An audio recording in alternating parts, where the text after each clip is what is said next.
Es el principio y el final de tus problemas. Es el alfa y omega del alma. Y el mejor y el peor sentimiento que jamás tendrás. Soy el tío Ron y bienvenidos al pod.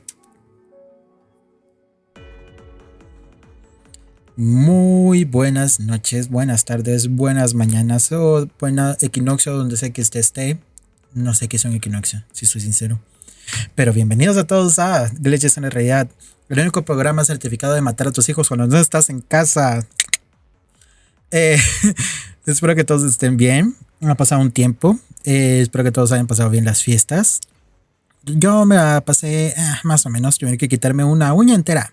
No, tenía que quitarme el pedazo de una uña, ponerme anestesia y todo eso. Así que pasé sobrio el fin de año. ¿Saben lo que es pasar sobrio el fin de año? ¿Saben lo que es pasar sobrio el fin de año? ¿Saben lo que es pasar sobrio el fin de año? Es basura. Eso es lo que es. Pero bueno, ¿qué más da? Es lo que es lo que hubo, es lo que pasó. Hasta el sol de hoy sigo sobrio. No puedo esperar a que sea otra vez el fin de semana para que pueda emborracharme y caer en depresión. Pero bueno, no vamos a hablar de eso el día de hoy.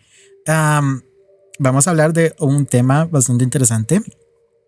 Eh, mm, a todo el mundo que le gusten los aliens, a todo el mundo que cree en fuerzas extraterrestres, a todas las personas que piensan que hay algo más después de nuestra galaxia, sabrá muchas historias y de abducciones y muchos cuentos y relatos de hombrecitos grises llegando a la Tierra, llevándose a la gente, metiendo cosas en sus anos, etcétera, etcétera, etcétera.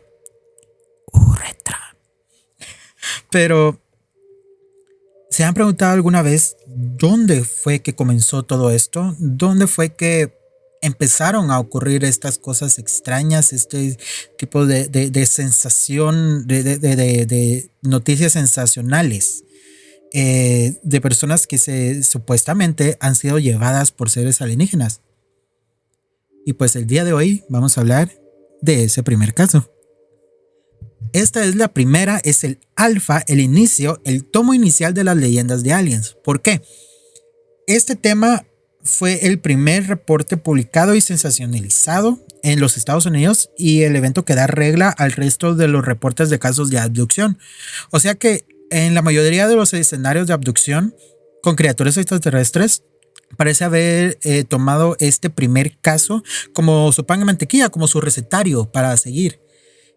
Todos los casos de abducción que siguieron después de este, pasaron o no, reportan casi que el mismo modus operandi de parte de todo. Perdón, estoy moviendo algo aquí atrás porque goddammit, mi probador de sonido. Ahí estamos, mucho mejor. Listo. Bueno, como les decía, tomaron este primer caso como su recetario para hacer, pues, o hacer reportes falsos o para tratar de alegar de que de verdad existen, porque dijeron, eso también me pasó a mí, créanme, compren mi libro. Entonces, eso fue lo que ocurrió. Vamos a hablar un poco de la historia el día de hoy. Quería tratar de hacerlo en una sola parte, pero cuando me puse a investigar, me puse a meter, me puse a escuchar otros podcasts que hablaban del tema. Eh, Algo que me pareció bastante interesante es la historia antes de la abducción. Entonces, vamos a hablar en esta primera. Quería solo una parte, pero no se va a poder porque es demasiado largo. Así que vamos a hablar de esta primera parte de la vida y el inicio de la abducción de Betty y Barney Hill. ¿Ok? Vamos a hablar de, pues, esa época, ¿verdad? 1961, septiembre 19.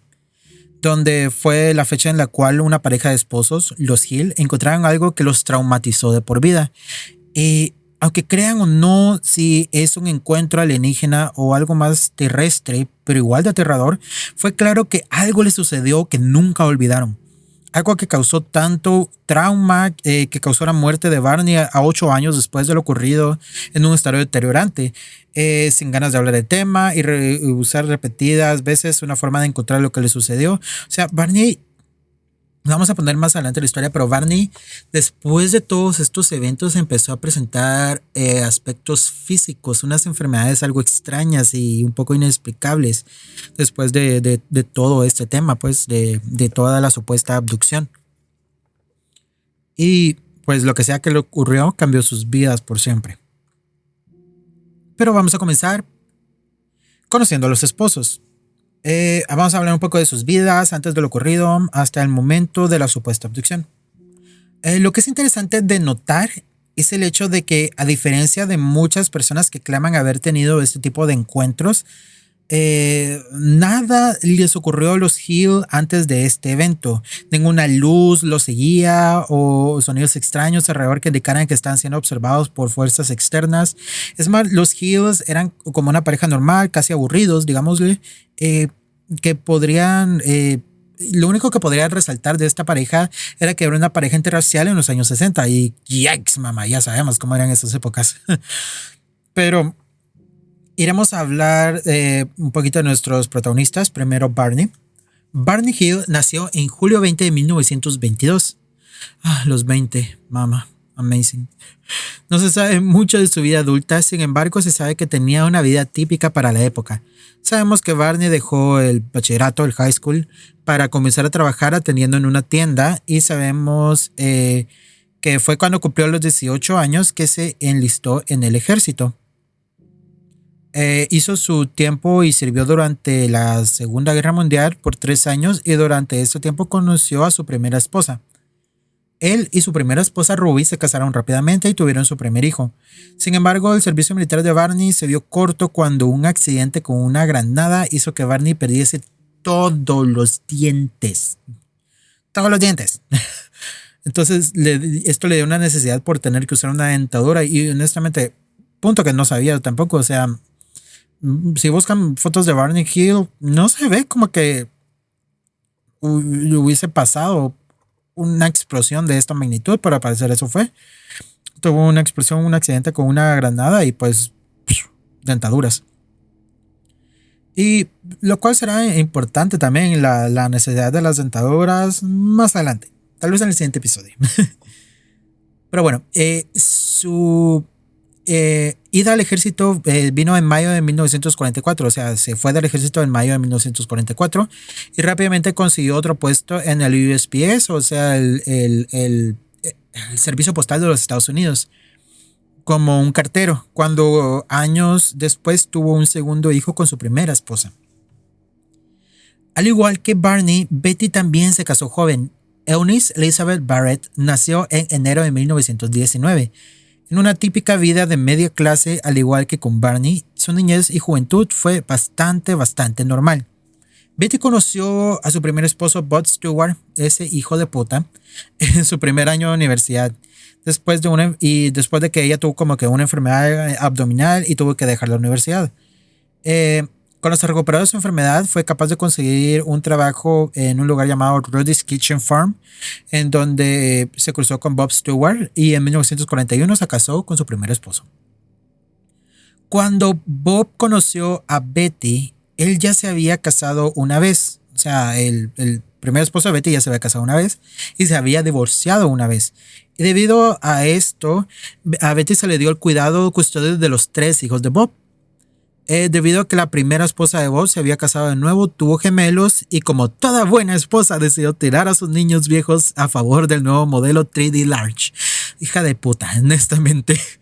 Así que pues, fue, o sea, esta mujer tiene el descaro de decir, bueno, yo ya tengo mis hijos con mi nuevo matrimonio, voy a dejar a estos otros que eran mis hijos desde antes y se los voy a dejar a mi ex suegra. O sea, fue a dejárselos a la mamá de Bob, que es una señora anciana, no podía cuidarlos, así que ella dijo, bueno, quédatelos vos, son tus hijos, y se los dio a Bob de regreso, lo cual consecuentemente hizo que terminaran con Betty. 3 años más tarde, Betty los adoptó oficialmente. O sea, hay un proceso que tienes que hacer cuando hay unos niños que no son tuyos, ¿verdad? O sea, te casas y tienes sus hijos, son tus hijos por matrimonio, pero adoptarlos oficialmente es otro monstruo diferente. Y pues se mantuvo casada con Bob durante 14 años, hasta que de repente Bob la engañó. Of course. Se levantó y se largó de la pintura y acabó el matrimonio. O sea, se divorciaron. Y ya saben lo que dicen. O sea, goddammit, uno los cuida, les da de comer. Y de repente, después de 14 años mal agradecidos agarran camino. Ni llaman, ni escriben, ni nada. Así de simple. Pero bueno, sí lograron obtener un divorcio y con ese dinero Betty logró conseguir una tienda departamental, o sea, mujer de negocios, ¿ok? Mama. Así que un día fue contactada por una compañía petrolera. O sea, la vida de esta mujer fue contratada por una compañía de petróleo que quería la tierra donde estaba viviendo y le ofrecieron un montón de dinero. Al inicio ella declinó la oferta, pero negoció casi que el doble de lo que le ofrecieron inicialmente con la ayuda de un agente de bienes raíces que le llegó a ayudarle. Cuando se cerró el trato, se preguntó, le preguntó a los tipos, ¿verdad? Que qué iban a hacer con la casa. Y los de la compañía le dijeron que planeaban demolerla. Así que ella les ofreció un trato. Iba a comprar su casa de regreso por $1, con la promesa de que ella iba a mover su casa de la tierra y colocarla en otro lugar. Así que con $1, Betty compró su casa de regreso y comenzó el proceso de mover la casa entera de la tierra. Mientras ocurría todo este ajetreo que era, o sea, es un montón, ¿verdad? O sea, no solo de tomar la casa, o sea, escarbarla de los cimientos, hacer el movimiento de agua, electricidad, gas, etcétera. No tenía dónde vivir. Así que en lo que su casa estaba lista para moverse, comenzó a vivir en una pensión. Y con la venta de la casa, esta Girlboss Gaslighting Mama, Gaslight Gated Girlbossing, ¿okay? Esta mujer regresó otra vez a la universidad con la venta de la casa, The Girls on Fire, ¿ok? Y fue en esa pensión, donde ella estaba estudiando, estaba viviendo en una pensión, ¿verdad? Donde conoció a Barney, quien aún seguía casado cuando se conocieron. Pero un año después de que se conocieron, Barney se separó de su primera esposa y posteriormente contactó con Betty, que era su amiga en ese entonces, y la contactó para tratar de perseguir un interés romántico, lo cual fue obviamente un poco difícil. No solo por las cosas, por la presión de ser una pareja racial, interracial en los ¿qué? 60, ¿verdad? God damn it. ¿Cómo se me fue todo esto? Sí, 60. Sino también de que Betty estaba trabajando para ser una trabajadora social. Entonces eran trabajos un poco diferentes, casi no se podían ver, pero sin embargo ocurrió algo. Cuando Betty comenzó su trabajo para trabajo de campo de trabajadora social, se fue a un hogar de chicas jóvenes delincuentes en Filadelfia, lo cual hizo la relación con Bernie más fácil. Ya se podían ver, ya que él trabajaba en Filadelfia como cartero. Entonces ya se podían ver más seguido, ya podían tener una relación más seria. Pero después de la graduación de Betty, Betty se mudó de regreso a su casa en New Hampshire, mientras que Barney seguía trabajando en Filadelfia, volviendo una relación cercana a una de 300 kilómetros de distancia. Y no era solo la distancia, sino que el ojo público y la presión de ser una pareja interracial lo que les preocupaba también. Sin embargo, en lugar de romperse bajo presión como muchas de las parejas ahora, ellos siguieron adelante. Y en marzo de 1960, Barney transfirió su trabajo entero de Filadelfia a Boston, donde pudo al fin proponerse a Betty y casarse con ella en mayo de 1960. Entonces se mudó con ella a su casa en New Hampshire, y sin embargo todavía pasaron 18 meses antes de que fuesen capaces de tener una luna de miel. ¿Y por qué? Porque era difícil. Barney se había mudado, por lo que aún había dejado su trabajo de New Hampshire, había hecho como que una transferencia, ¿verdad? Y digamos, bueno, antes de la transferencia era un trabajo en New Hampshire, ¿ok? Y tenía que viajar hasta Boston todos los días, lo cual era un camino de 4 horas, un camino de 4 horas de ida y vuelta, y la única posición que tenían para él mudarse tan lejos era un turno de la noche. Entonces, así que ahora estaban en un gran ajuste, eran días en diferentes horarios de descanso incluso, pero Barney decidió que él quería su luna de miel, maldita sea. Así que en septiembre 17 de 1961, pidió tiempo en el trabajo para poder sorprender a Betty con un viaje a las cataratas del Niágara. Maldito romántico. Me parece muy lindo. O sea, honestamente, digamos, tienen todos estos problemas y de ahí tratan de superarlos todos y logran superarlos todos. Y simplemente él dice, a la gran diabla, ya pasaron 18 meses, no hemos podido tener nuestra luna de miel. Yo quiero mi luna de miel. Me voy a llevar a mi esposa, ¿verdad? A mi esposa porque la amo tanto, me la voy a llevar a las cataratas de Niágara. Básicamente hay algo hermoso en eso. Pero bueno, perdón, tenía que tomar algo. Mi garganta se pone algo seca en estas sesiones. Pero bueno, así que los dos, junto a su perrita salchicha Delcy, empacaron sus cosas y se fueron a su luna de miel. Pasaron 2 días explorando las cataratas del Niágara, explorando Vermont y Toronto. Planeaban quedarse una noche en Montreal. Sin embargo, Barney tomó un mal giro en el camino y se perdieron pasando alrededor de Montreal. Entonces, no entraron realmente, por lo que entiendo, no entraron realmente a la ciudad, sino que giraron por otra calle alrededor de la ciudad y nunca llegaron a donde tenían que llegar.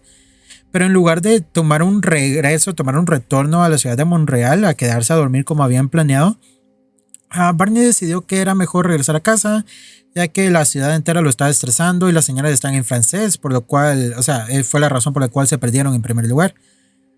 Para agregarle más, había un huracán, creo que el huracán Hester, que estaba por tocar tierra cerca de su hogar y querían llegar a la casa para preparar la casa por si acaso, o sea, cubrir todo, etcétera, etcétera. O sea, vivimos en Latinoamérica, ya sabemos cómo tenemos que preparar las casas, rezando. Pero bueno, fue este camino de Montreal a New Hampshire que realmente solo les tuvo que haber tomado unas 5 horas de regreso, lo que cambió sus vidas para siempre. Este súbito cambio de planes fue el inicio del evento que cambió todo. Pero antes que sigamos, nos está llegando una noticia de nuevo. Tenemos en directo el día de hoy un mensaje especial desde las fuerzas interdimensionales a Bridget, la diosa del fuego de poesía y artes, que nos contará todo acerca de cómo tener un pelo hermoso solo con 23 pasos y 43 sacrificios humanos. Adelante, Bridget. Be not afraid, my child. I am here. I will save you. Come to me, my child. Be not afraid. Be not afraid. Be not afraid. Be not afraid. Be not afraid.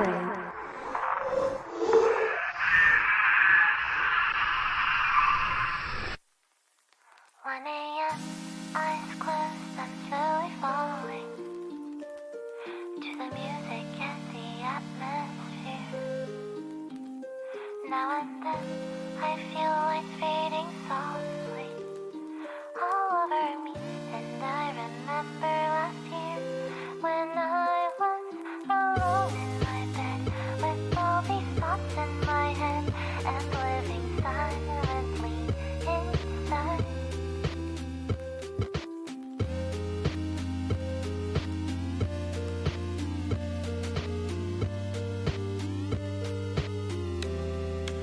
It's so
Los Hills se dirigían a su casa, dirigiéndose desde el sur a la ruta 3,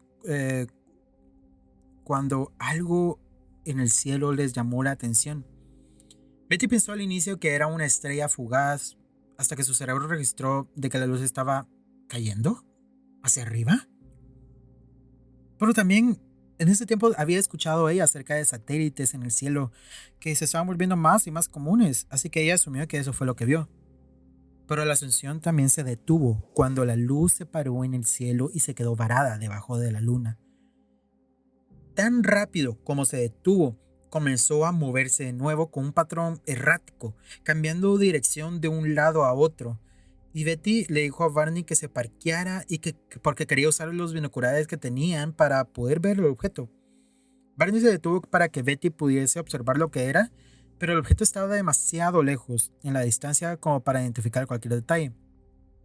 Así que resumiendo el viaje, Betty seguía molestando y urgiendo a Barney para que parara porque quería ver el objeto de nuevo. O sea, el objeto seguía en el aire, era casi como que los estuviera observando en una lejanía. Ella quería salir del auto y volver a observarlo, y eso que está enojando a Barney. Él ya está estresado de manejar tanto y su esposa está así como que, oh my god, Barney, Barney, Barney, una luz, déjame verlo, Barney, Barney. Pero Betty estaba fascinada completamente con lo que está viendo en el cielo, y honestamente, girl, lo entiendo, yo también lo estaría. Pero eventualmente se parquearon de nuevo y llevaron a su perro a caminar, ya que este se estaba poniendo ansioso de tanto movimiento. Así que trataron de ver el objeto y que seguía a la vista en el cielo. A partir de aquí, Barney describe algo.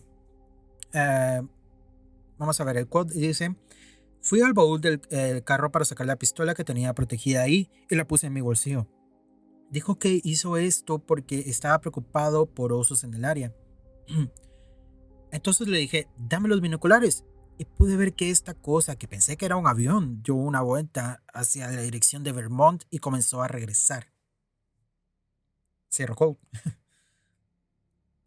Barney describía el movimiento del objeto como una raqueta con pelota. O sea, le pegas a la pelota y comienza a regresar sin dar un círculo. Betty añadió que mientras se acercaba parecía que hacía saltos en el cielo. O sea, no sé cómo puedo explicarlo. Imaginen tal vez una luz que se está moviendo como una N o como una W, digamos. O sea, la luz no gira jamás, sino que da movimientos erráticos en un patrón recto. Que tiene sentido la explicación. Espero que sí.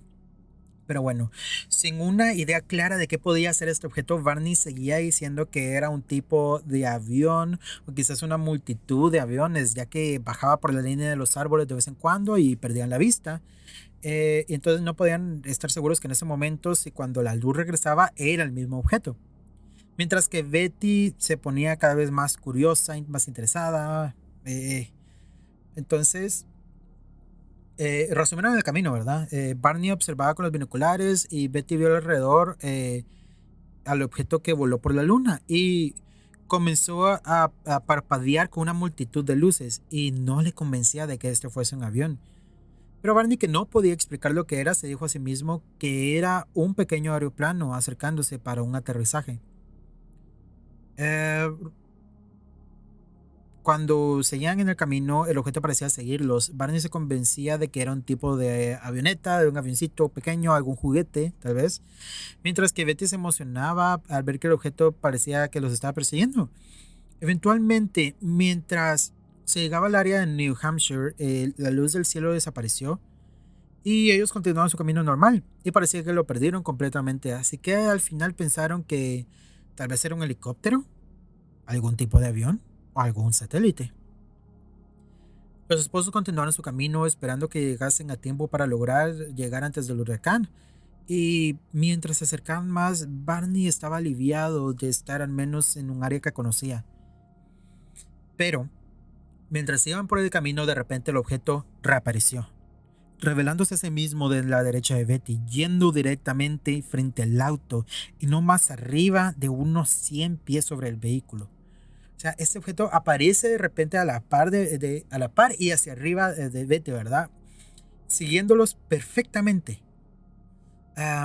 hay grabaciones, de hecho, a estas personas les hicieron varios estudios psicológicos, le hicieron varias radiaciones de hipnosis, pero como debería ser una hipnosis real, ¿verdad? Vamos a hablar de esto después, pero una hipnosis real no es como en las películas de que, tiene sueño, mucho sueño. No, una hipnosis real requiere mucho cuidado, requiere mucha experiencia también, requiere mucho profesionalismo para que, digamos, el quote unquote doctor o el psicólogo que te está haciendo este tipo de terapia no esté tampoco metiendo algún tipo de sugestión adentro de tu memoria para crear memorias falsas.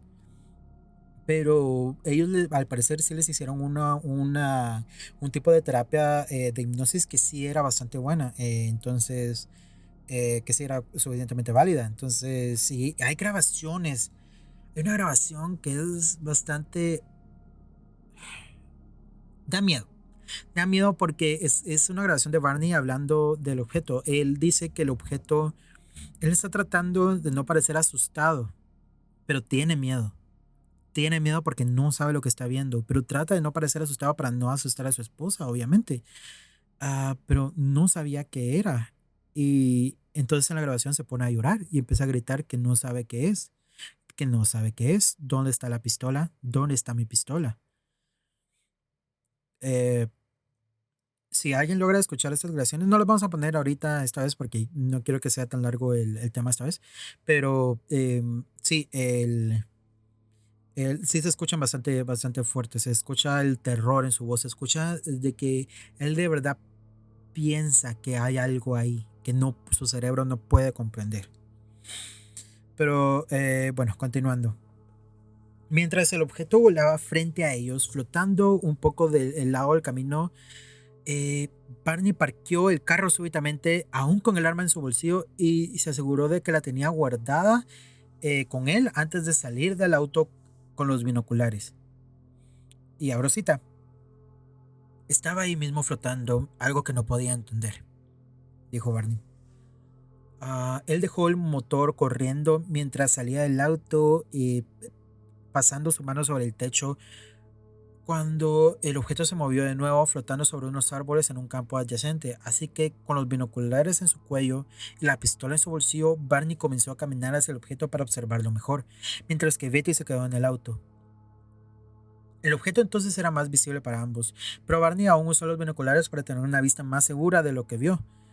Y lo que vio fue un objeto clásico no identificado, un UFO, que tenía la forma de un cigarro, alrededor de unos 20 metros de largo y plano como un panqueque.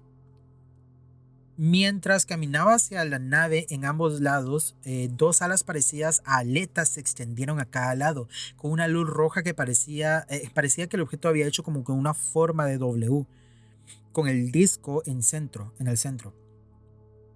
Y en el centro habían delgadas ventanas por las cuales se podía ver hacia adentro, y lo que vio adentro fue incluso más bizarro. Habían unas 11 figuras visibles a través de las ventanas, todas en forma humanoide y usando algún tipo de uniforme gris. Cada uno de ellos lo veía desde la nave en silencio, mientras Barney se acercaba y todos voltearon a ver a lo que parecía un panel de control. Y comenzaron como que a hablar en voz baja entre ellos y viendo hacia el monitor, al uno al otro y de vuelta a Barney para ver si todavía, como para asegurarse si todavía seguía ahí. Asustado y confundido, Barney siguió adelante de todas formas, pero algo en el centro de la nave comenzó a descender y la nave misma comenzó a inclinarse hacia Barney. Él continuó hacia adelante y se dio cuenta que a este punto se sentía como si algo o alguien le decía que se acercara. Eso comenzó a preocupar a Barney e inmediatamente parpadeó sus ojos y se dijo a sí mismo, esto no puede ser real. Esto no puede ser real. Así que Barney agitó su cabeza y se dio la vuelta con la esperanza de que lo que sea que estuviese ahí se pudiese desvanecer. Pero cuando volteó a ver de nuevo, la cosa seguía ahí. La nave seguía ahí. Citó. Agité la cabeza y me di vuelta. Me dije a mí mismo, oh Dios, está ahí. ¿Qué es esta cosa? Traté de poner mi mano en la pistola, pero no podía poner mi mano ahí.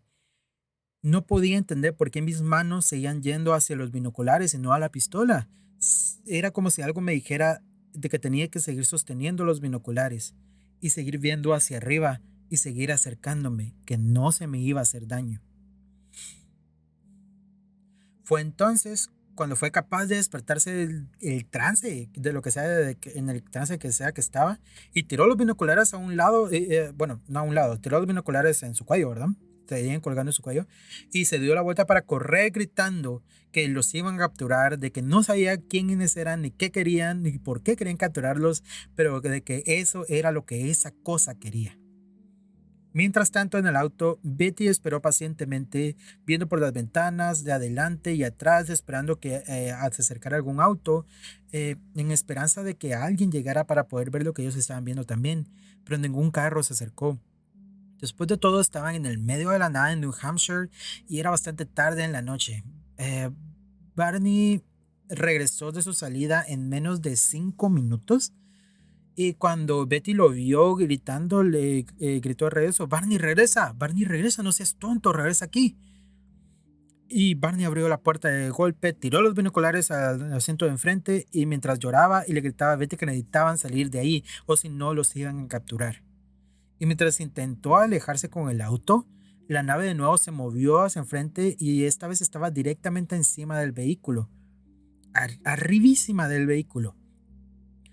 Barney metió primera y manejó lo más rápido posible, mientras que Betty sacó la cabeza por la ventana tratando de mantener vista de la locación de la nave, pero no la encontraba. Solo después de bastante búsqueda, vio hacia arriba de ellos y vio que la nave los estaba siguiendo perfectamente. Dándose cuenta de esto, se metió rápidamente al auto y subió la ventana.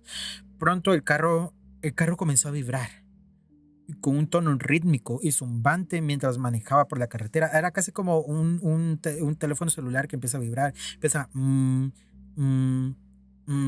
ritmo, pero era todo el auto.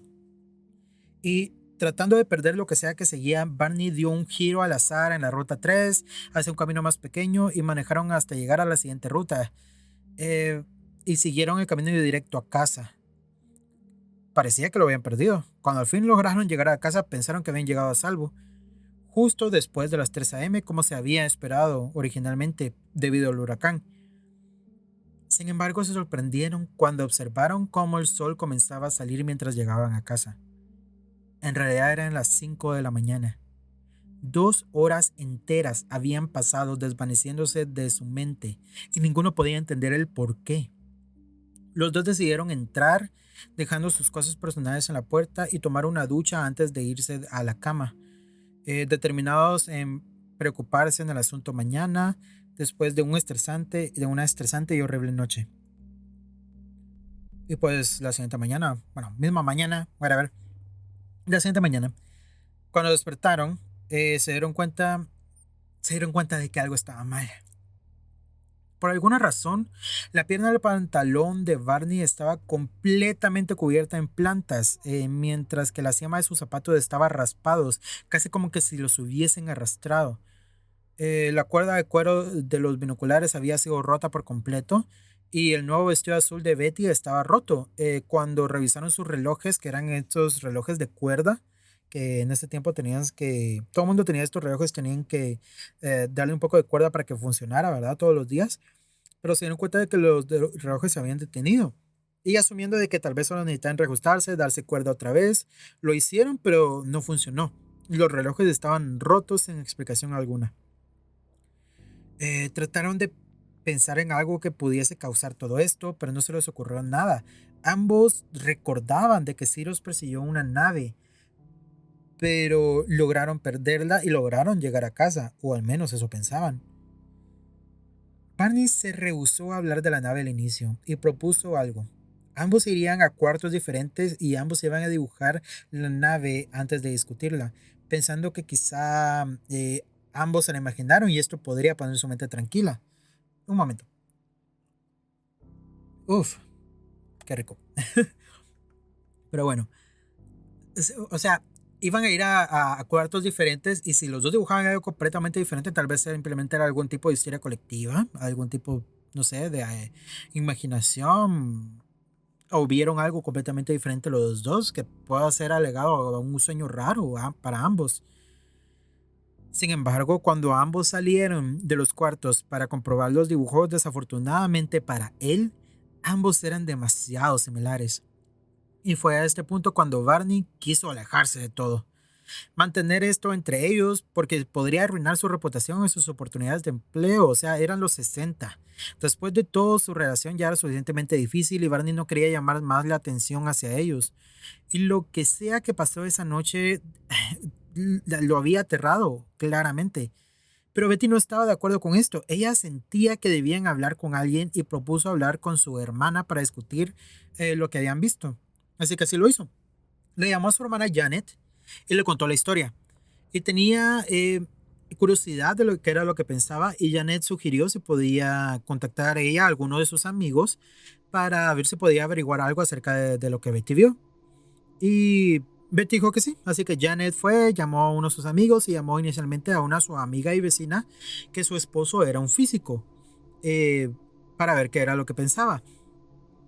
Con la mención de que el carro vibró durante el evento, el físico sugirió que pusieran una brújula en el vehículo, colocándolo en diferentes espacios como un experimento. Junto con esto, un amigo de la familia de Janet, que era el jefe de la policía en el área donde ella vivía, sugirió de que cada avistamiento de un UFO, de un platillo, ¿verdad? Objeto volador no identificado, de un ovni, debía ser reportado a la Fuerza Aérea. Así que después de estas recomendaciones, Janet llamó a Betty, le dio las instrucciones y Betty, curiosa como era, tomó la brújula y debajo de la lluvia del huracán Hester, hizo el experimento y lo primero que se dio cuenta es que el auto ahora tenía diversos puntos plateados recién pulidos en el maletero. Era como si agarraran algo y empezaran a pulir el maletero y quedara como que algo completamente plateado y casi que semi-abombado. Y las marcas estas eran visibles en la lluvia porque la lluvia actuaba de una manera extraña sobre ellos. El agua como que les rodaba por encima, casi como que, no sé, tal vez, si pudiese explicarlo, es como tal vez tenés algo grasoso encima de tus manos y el agua corre por encima de una manera evitando la grasa. Y era lo que estaba pasando en estos puntos. Y fue en esos espacios del auto que la brújula empezaba a actuar de manera normal. O sea, em, en otros puntos del auto la brújula estaba normal, estaba normal. Fue en los puntos estos plateados que la brújula empezaba a enloquecer. Y no fue solo Betty la que vio esto. Ella le llamó a Barney y a otros inquilinos en la casa porque al parecer ella hospedaba otros dos matrimonios en la casa que tenía. Y todos experimentaron con la brújula y todos tuvieron el mismo resultado. Así que Betty rápidamente le llamó a Janet de regreso, diciéndole que debía llegar a ver esto, y Janet llegó al día siguiente con sus tres hijos. Janet le dijo a los niños que se entraran a la casa, preocupada de que el auto fuese radioactivo, porque sea lo que sea que haya pasado, le dio un efecto, obviamente. Así que Betty también llamó a la Fuerza Aérea y describió la nave, mientras que Barney omitió el haber visto a los humanoides dentro de la nave, por miedo a que le llamasen loco. Pero luego en el día, el comandante Paul Henderson los llamó de regreso y los cuestionó extensivamente, interesado particularmente en las alas que se extendían de la nave. Pero Barney notó que no parecía sorprendido por el reporte. Sin embargo, el comandante los llamó luego preguntándoles si estaban dispuestos a ponerse en otra llamada con alguien más y tener esa llamada monitoreada. Y ellos accedieron, pero mantuvieron toda la vida de que hasta el sol de hoy, ¿verdad? O sea, hasta el resto de su vida, que nunca supieron con quién hablaron en esa llamada ni a qué sucesión estaban reportando. Muy extraño. ¿Podrían haber sido los hombres de negro? Pero bueno, después de esto, el comandante Henderson los llamó una tercera vez. Les dijo que estuvo despierto toda la noche preparando el reporte y necesitaba unos cuantos detalles más. Betty notó que, a diferencia de las otras veces, esta vez se lo estaba tomando bastante en serio. Y supuso que la fuerza aérea estaba ya consciente de los UFO, de los ovnis. Y pues Henderson le dio reporte al proyecto Blue Book. Vamos a hablar del proyecto Blue Book otra vez, ¿ok? Es cosa bastante extraña, pero básicamente montón de bullshit, un montón de basura. El proyecto Blue Book después decidió de que el avistamiento, y esto es lo raro, que eso es a lo que me refiero con basura. El proyecto Blue Book decide entonces que el avistamiento tenía todas las características que una luz de búsqueda, que al parecer era algún tipo de luz para llamar la atención para eventos especiales, que se colocaba en un vehículo y se lanzaban luces al cielo. eh, no sé para qué eventos usaran esto, pero no tiene sentido. No tiene sentido. Era una historia, obviamente, para cubrir lo que sea que haya pasado. Si fue militar, de aquí terrestre, o si fue ovni, era obviamente para encubrirlo. O sea, era en New Hampshire ¿qué? Muy tarde en la noche. Entonces, ¿qué pedo? No podían. ¿No podían inventarse algo mejor? ¿Quién iba a hacer una cosa de unas luces para tratar de anunciar algo a esa hora? No tiene ningún sentido. Pero bueno, después de esto, Betty seguía curiosa, así que se dirigió a la biblioteca pública y sacó el libro La conspiración del platillo volador por el comandante Donald E. Kehoe, lo cual serviría como la introducción para ella a los UFOs. Para Betty y Barney fue alrededor de esta época cuando Betty comenzó a tener pesadillas que eran una respuesta obvia al trauma.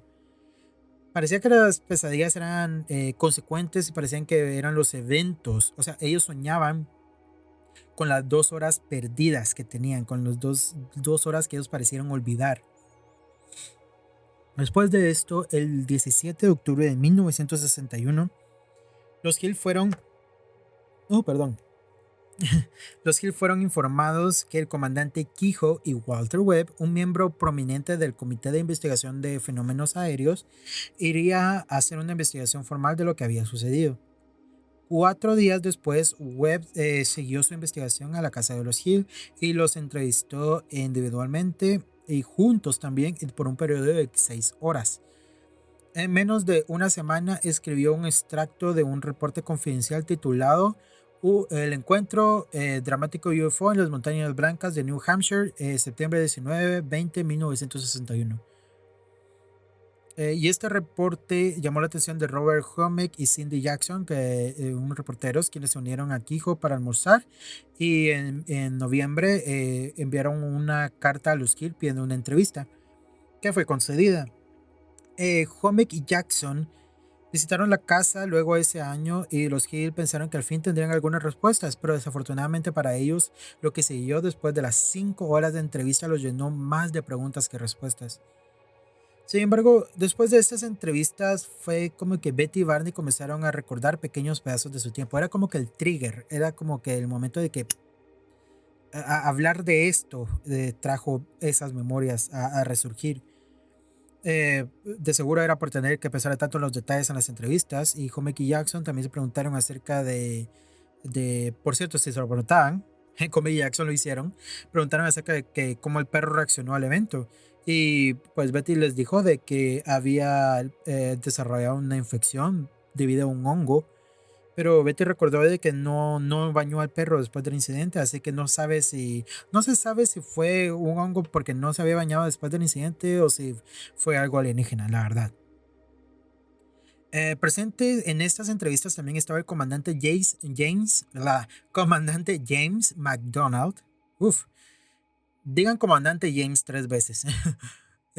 Bueno, está el comandante James McDonald, un amigo de Barney en la fuerza, que fue el primero en sugerirle a Barney que se sometiera a la hipnosis, y sugirió que los Hills regresaran al lugar del incidente para tratar de recordar. Quizás eso ayudaría a su búsqueda. Y Betty y Barney lo hicieron varias visitas al lugar para tratar de recordar, y fue en una de estas visitas que algo raro ocurrió en su casa. Después de regresar de una de sus salidas al lugar del incidente, los Hill regresaron a su casa para encontrar una pila de hojas secas encima de la mesa de la cocina. Naturalmente revisaron todas las puertas, pero estaban todas cerradas, así que los Hill fueron a tirar las hojas, y cuando lo hicieron descubrieron uno de los aretes de Betty. Este arete se había perdido desde el incidente y hacía juego con el vestido azul que habían encontrado roto en la mañana después del incidente. Eh, Pronto después de este incidente fue cuando Barney también comenzó a experimentar cambios físicos en su cuerpo. Y cuando digo cambios físicos, honey, cambios físicos. O sea, lo primero que el pobre bastardo notó era, esto es horrible para cada hombre, eran anillos de protuberancias, así como pústulas creciendo alrededor del pene. Ah, pobre tipo. En los meses siguientes los síntomas comenzaron a aumentar. Barney comenzó a tener dolores de cabeza, insomnio, ansiedad, presión arterial alta y una úlcera que no respondía a medicamentos.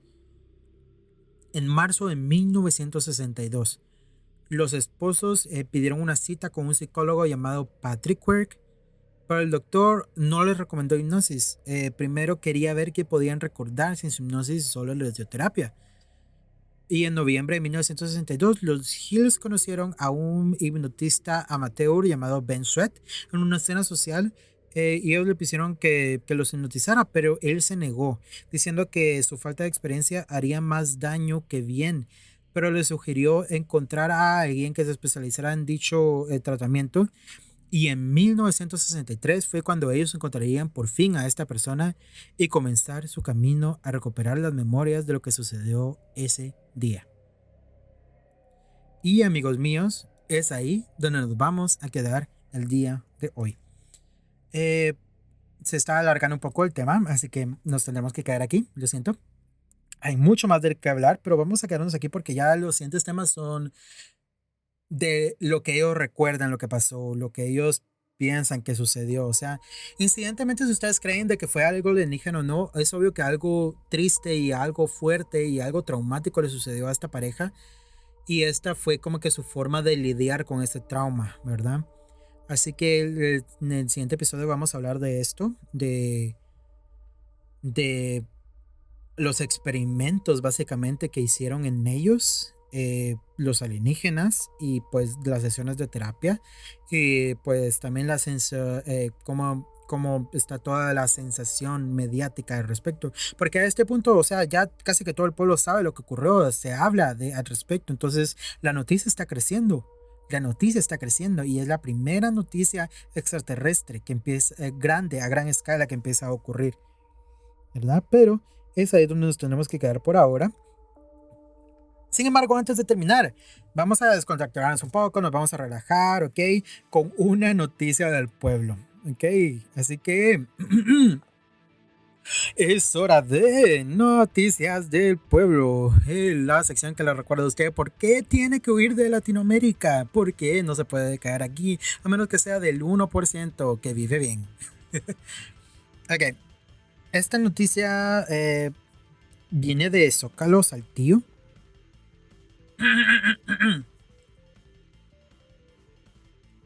Y sin luz, roban coches y viviendas, drogadictos dejan sin focos toda una colonia.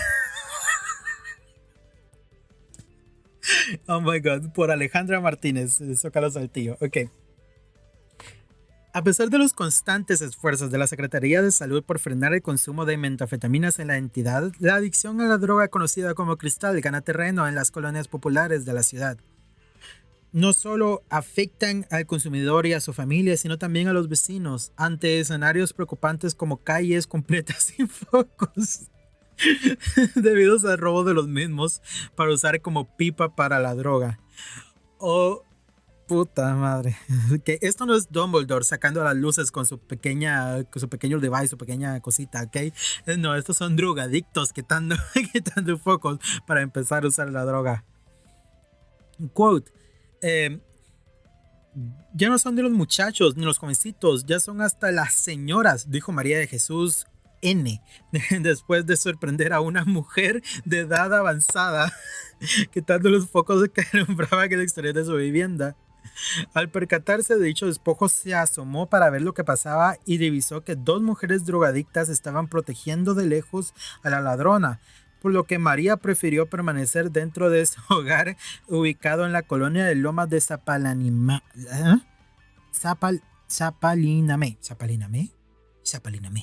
Zapalinamé 3 veces rápido. Y bueno, esa es toda la noticia al parecer. Pero imagínense, ok, es que eso es cierto, o sea, la droga no es solo para los jóvenes, ok, la droga es para todos. La droga puede tenerlo usted mamá, usted papá, usted abuelo y usted abuela. O sea, imagínense a su abuela. ¿Ok? Imagínense a su abuela, la que todavía esté viva. Imagínense a su abuela o a su abuelo sacando los focos de la colonia, de la vieja que le cae mal o algo así, la señora con la que siempre se pelea. Luego solo va a su cuarto y empieza a... Oh, puta madre. Solo en Latinoamérica. Solo en Latinoamérica, damas y caballeros. Pero bueno, eso ha sido el pod por hoy. Espero que les haya gustado el tema. Acompáñenos de la siguiente vez cuando vamos a hablar pues de lo que ya les dije, de lo que ya hemos hablado. No lo voy a volver a repetir. ¿Ok? Si nos quieren escribir para poder contar historias, estoy tratando de juntar varias historias de lectores, bueno, lectores, y de nuestros escuchantes. No sé cómo se dice. Pero bueno, estoy tratando de contar varias historias para poder contarlas en un episodio.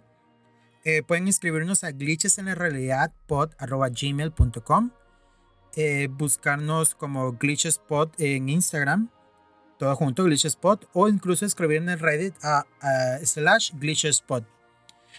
Si les interesa, y espero que sí. El descanso de esta semana se llama Dreamy Night Remix de Lily Pichu, que es un streamer, es una muy buena streamer de hecho. El remix fue creado por el youtuber Bedra. Y la música de Lily Pichu pueden escucharla en YouTube /ComfyBeats. ¿Ok? Y está en cualquier lado, está en todos lados, ¿ok? Pueden escuchar a Bedra y a Lily Pichu en Spotify, pueden escucharlos en Deezer, pueden escucharlos en el cuarto de su madre mientras sus papás están banging al vecino, ¿ok? Porque todos sabemos de que tus papás son cooks, ¿ok? Lo son. Pero ahí nos vamos a quedar el día de hoy. Así que por eso nos la siguiente semana, donde vamos a preparar nuevas malteadas con sangre. ¿Ok? Nos veremos la próxima vez. Bye bye.